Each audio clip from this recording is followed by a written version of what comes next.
For 30 years, I've been making stuff happen across the creative industries, in festivals, theatre, live music, outdoor arts and public events, from building shows in muddy fields to transforming public squares into venues. I've been part of turning ambitious ideas into memorable experiences. If you give me just a little bit of time now, I'm going to share with you a simple but powerful framework that can help you plan and deliver better projects, whether you're just starting out or looking for a reset on how to approach a piece of work.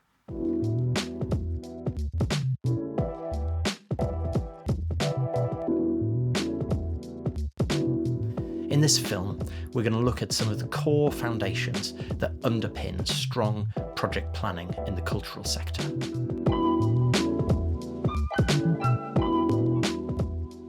I want to start by borrowing a framework from the world of business strategy, from a brilliant thinker called Robert M. Grant, author of Contemporary Strategy Analysis. Now, don't worry, we're not heading off into the world of corporate jargon, and with apologies to the purists, what I'm interested in is how one of his foundational models, originally designed to help companies shape their long-term direction, can offer us a useful way to plan creative projects. Let's take a moment here to think about what strategy actually means. At its simplest, strategy is about how we use what we've got to get to where we want to be. It's that bridge between intention and action. And in our world, that makes it deeply relevant, because whether you're planning a show, a community event, or a large-scale festival, you need a way of turning ideas into deliverable action. The challenge is, in the creative industries, we're often so focused on the doing that we don't always start with structure.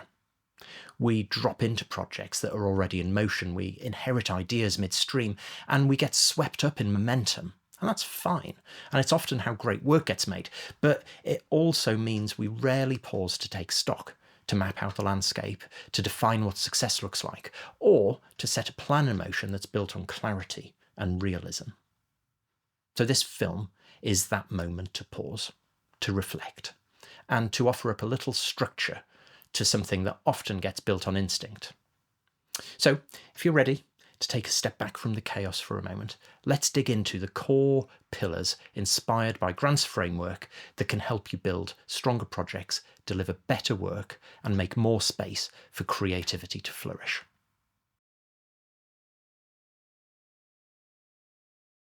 First up are goals, or more specifically, simple and consistent long-term goals, as Grant puts it. That means taking a step back and asking, why are we doing this? Not just what is the activity, but what's the purpose? What's the point? What change are we trying to make in ourselves or in our audience or our communities? Is it a creative exploration, a social impact we're looking for, or a political statement? Do we need an economic boost, or are we trying to start a community conversation, or maybe a platform for unheard voices? Getting clear on the why helps shape the what, and later on, the how. If you know what success looks like, you can make better decisions all the way through. You can choose the right partners, you can scale the project appropriately, you can keep your messaging on point, and crucially, if your goals are simple and consistent, then everybody involved, your team, your partners, your funders, your audience, has a shared reference point, something to come back to when things get messy. Without that, you risk getting friction, mixed messages, competing priorities, and eventually you risk the project burning out. So here's your first job. Get clear and stay consistent. Every time you make a decision about creative direction, about team roles, about budget allocation, or whether to use volunteers or paid staff, whatever it is, ask yourself, does this decision move us closer to our goal? And it doesn't just help internally. When you're speaking to potential funders, sponsors, partners, or even audience, that clarity of intent is persuasive. If people understand what you're doing and why it matters, they're far more likely to come on board. Can you sum up your project's core purpose in one sentence? A sentence you'd be happy to say in a meeting, or write on a flyer, or share with a funder? Just try it. If not, you're probably not clear enough yet about that purpose.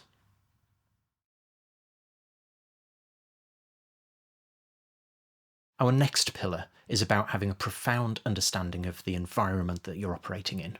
And in creative production, this is absolutely vital.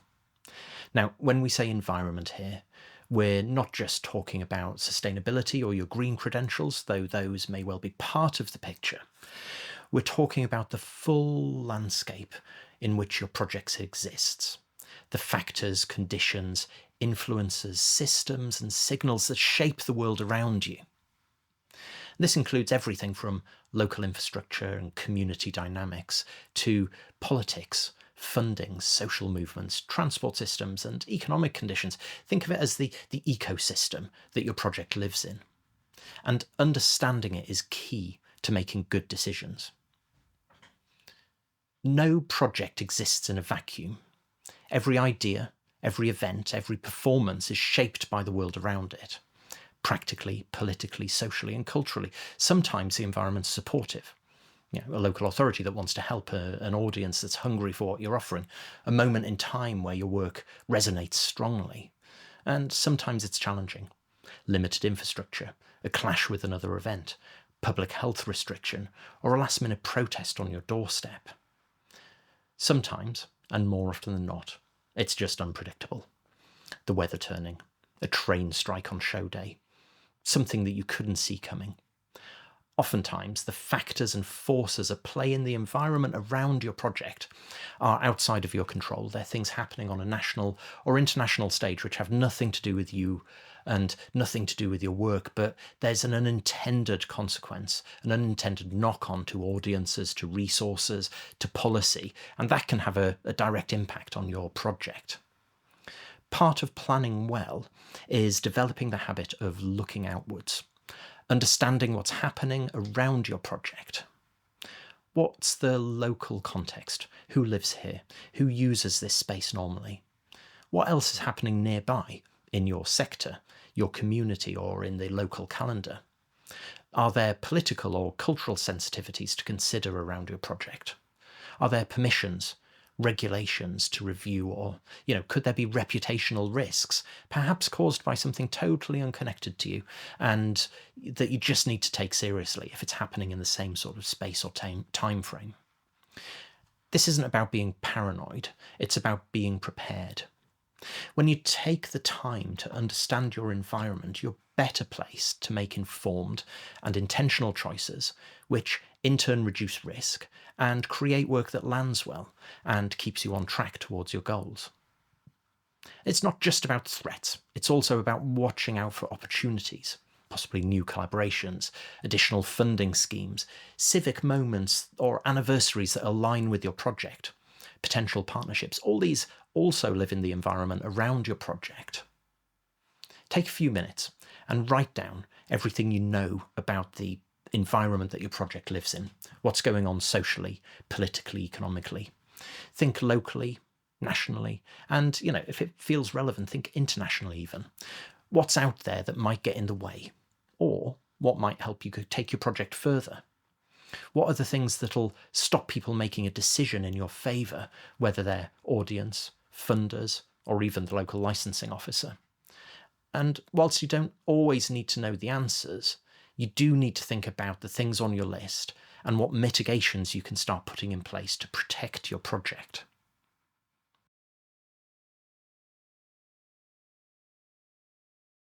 Let's turn now to the next pillar, your resources. If you understand that your environment is about looking outwards, this step is about looking inwards.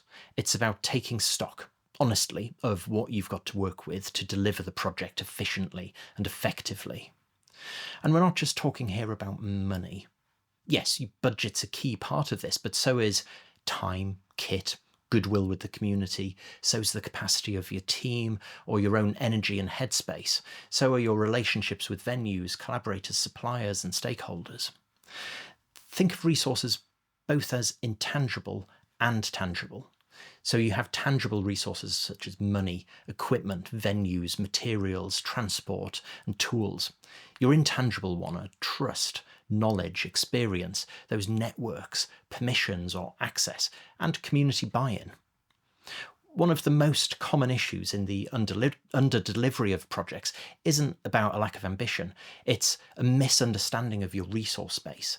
It's pushing towards a particular goal without really being sure it's affordable, assuming that you can just make it work, without acknowledging the strain that it'll put on you or your team, or undervaluing the soft resources or the intangible resources that you already have just because they're not on a spreadsheet. Being honest about your resources helps you decide what's realistic to aim for, identify gaps early and make a plan to fill them, recognise your constraints, not as failures, but as part of the shaping of the project. Remember, constraints aren't always negative. In fact, they're often force us to get creative. A limited space, a tight deadline, or a small budget can shape bolder, more refined work, as long as you're clear about it from the start. If it's useful, in a moment, just pause the film and take a blank piece of paper. Fold it in half. On one side, list all your tangible resources, budget, materials in the workshop, equipment that you might have, and on the other, all your intangible ones. So that might be good relationships with suppliers, trust from your stakeholders, or opportunity to utilise a space in a different way. What have you got plenty of? What's missing? And what could be used to balance or fill those gaps?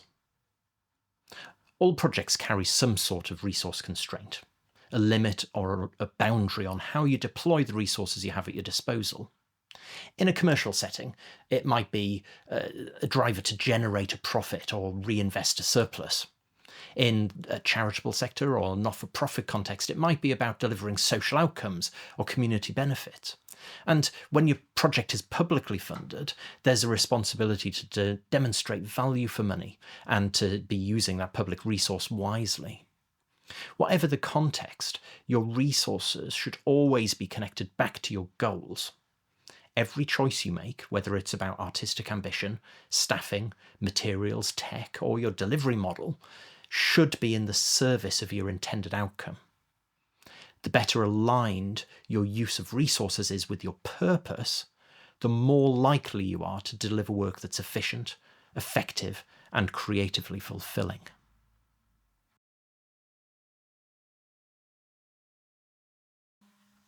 So far we've looked at our goals, what we're trying to do and why, our environment, the forces that are acting on our plans, and our resources, both tangible and intangible. The final pillar in this framework, and arguably the one that holds everything together, is implementation. This is where all that thinking becomes doing. It's where intent becomes activity. And it's not just about getting it done, it's about getting it done well.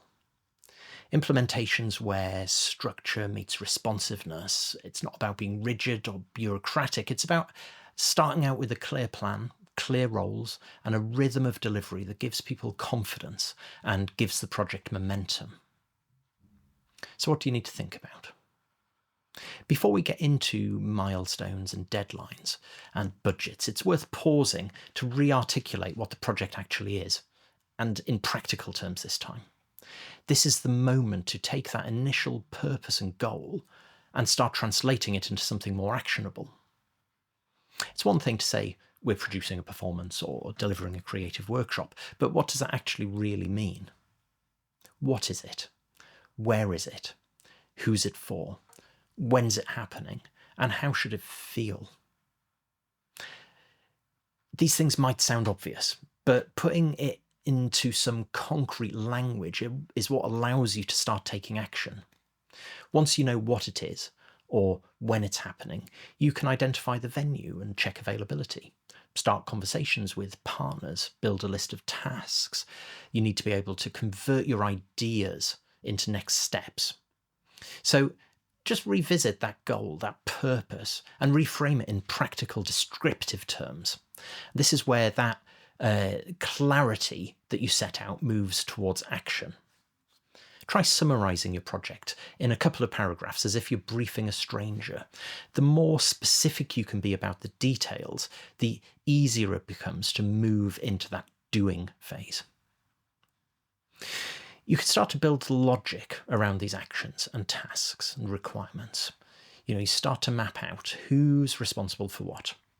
Can you start to clarify who you need in your wider project team? What are the deadlines or milestones? Can you start to map out a project plan and a schedule to help you communicate and keep people on track? What resources do you need and when?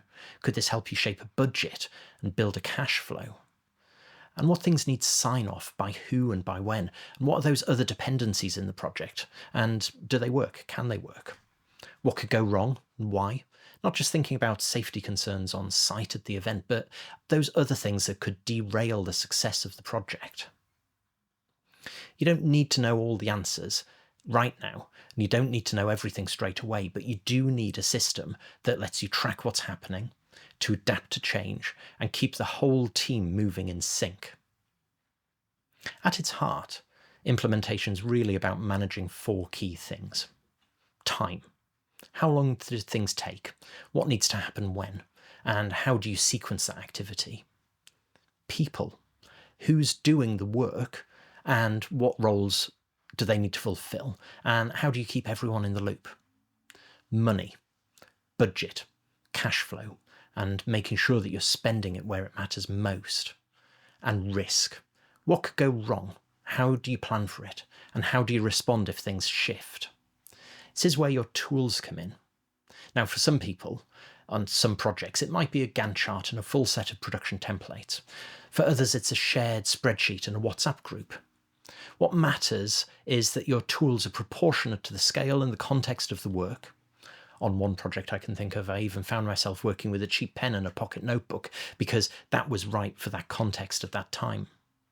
Fundamentally, use the tools that help you stay on top of the time, people, money, and risk. Use what works and use it well. Now, we mustn't forget the human side of implementation too. Good communication underpins clarity. Clarity builds confidence. Confidence builds trust, and trust enables people to work more autonomously, which is often the difference between a project that flows and one that needs constant supervision or support. There's a few practical things that can make a huge difference when we're thinking about keeping people on track. Weekly or daily team check-ins, depending on how far into the project you are. Clear briefing notes, because remember, you want everything to work in the service of your core goals. Call sheets or schedules, which give the granular detail of that broader project plan. Shared action logs or trackers, or those tools to monitor who's doing what, by when, and what's still outstanding. All these trackers, logs, scheduling, documents, etc., they translate ideas into responsibilities. They keep projects visible, accountable, and adaptable. So whether you're using a full-scale production or project management platform, or just scribbling it all down in a notebook, the tools are less important than the act of intentionally staying organised, staying focused, and staying on purpose. At this point in a project, it's easy to lose sight of the original intent, to just focus on getting through the to-do list. But the best implementation work keeps coming back and checking into those goals. Are we still delivering the thing that we set out to do?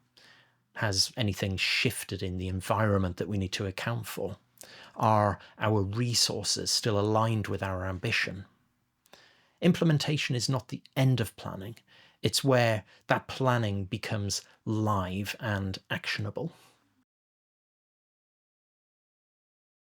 So let's step back. We've walked through 4 foundational pillars that underpin effective planning in cultural and creative projects.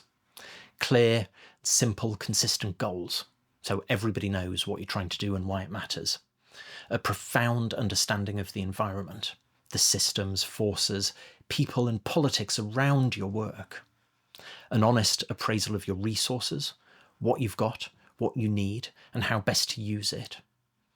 And then number 4, our effective implementation, the tools, habits, and coordination that brings these ideas to life. These pillars aren't meant to be a rigid formula. They're more like a mindset, a way of approaching creative delivery with purpose and perspective. Ultimately, creative work doesn't deliver itself. Someone has to hold the structure. Someone has to ask the questions, keep the shape, and make sure the work has what it needs to breathe. You don't need to know everything from day one. You don't need to have all the answers up front, but you do need a way of thinking, a rhythm of working that helps you stay aligned with your goals. Keep scanning that environment. Use your resources wisely and adapt your implementation as you go along. So whether you're managing a multi-year festival program or supporting a local artist's project in the park, these same foundations can apply. The more intentional you are, the more clarity, thoughtfulness and care you bring, and the stronger your projects will be. Think about what you're working on right now, and in that project, which of these 4 pillars could use some more attention? Good project and production management provides the groundwork for creative ideas to come to life, and that, in the end, is how we make stuff happen. I'm Ben Pugh. Thanks for watching. If there's something you'd like me to explore in a future episode, or you're working on a project right now where one of these pillars is proving a little tricky, drop a comment below. I'd love to hear what's on your mind. And if this has been helpful, please do give it a like. Maybe subscribe to the channel or share it with someone else who's trying to make creative work happen. It really does help to spread the word.